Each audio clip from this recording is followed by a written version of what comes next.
Shocking बात है कि जो भी देशवासी सुनेगा कि कांग्रेस की नेता सोनिया जी को पूरा वंदे मातरम पसंद नहीं है गवाना, तो वंदे मातरम तो कोई भारतीय जनता पार्टी ने बनाया नहीं है। जब देश आज़ाद हुआ तो बंकिम चंद्र चटर्जी जी का लिखा हुआ वंदे मातरम को राष्ट्रगीत बनाया गया। स्वतंत्र भारत का राष्ट्रगीत बना वंदे मातरम। और आज वंदे मातरम गाने से परहेज हो रहा है, वो भी कांग्रेस की ने जिन्होंने इतना साल शासन किया।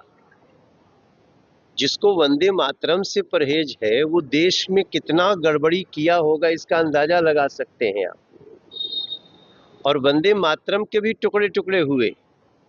शुरू में वंदे मातरम गाया जाता था, बाद में वंदे मातरम को कांग्रेस ने आधा गाना शुरू कर दिया। हम लोग फिर से मोदी सरकार जब आई तो पूरा गाने का नियम बना।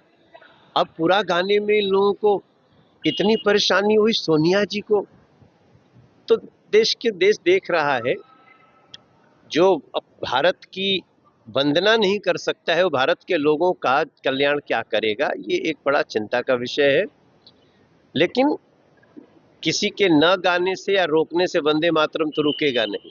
वंदे मातरम चल पड़ा है, जो करेगा इसका विरोध है उसको देश की जनता देगी जवाब। कांग्रेस का ध्यान भटकाने के लिए अब वो कहेंगे क्या? देखो, उनके तो एक नेता ये भी कहे कि उन्होंने रोकना चाहा लेकिन हम लोग रुके नहीं।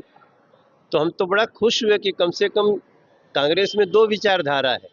एक जो पूरा वंदे मातरम गाना चाहती है, मैंने मनोज राम को सुना, वो हमारे सांसद हैं जहाँ का मेरा गांव है, लेकिन वो ये तो कह ही रहे हैं कि हाँ सोनिया जी रोकना चाहती थी लेकिन हम लोग रुके नहीं। तो हम तो निवेदन करते हैं कि चाहे कांग्रेस या कोई पार्टी हो, राजनीति आपस में करनी चाहिए, न कि भारत माता की वंदना से। उसमें कोई राजनीति नहीं। अब हमसे ज्यादा इस पे कुछ न बुलवाएं। प्रशांत किशोर जी को मैं सलाह दूंगा कि आप एक चुनाव जीत गए हैं, भले पूरे बिहार में आपका जमानत जब्त हो गया पार्टी का। अब आप जीते हो तो थोड़ा सकारात्मक काम करो। आप 4 साल में बांकीपुर को कुछ ऐसा कर दो कि उसका एग्जाम्पल बने। प्रशांत किशोर ने पिछले वीक से भी कहा था कि जो जीतता है उसको झुकना चाहिए, वो संस्कारी होता है, और जो जीत करके भी अट्टहास करे वो अहंकारी हो जाता है।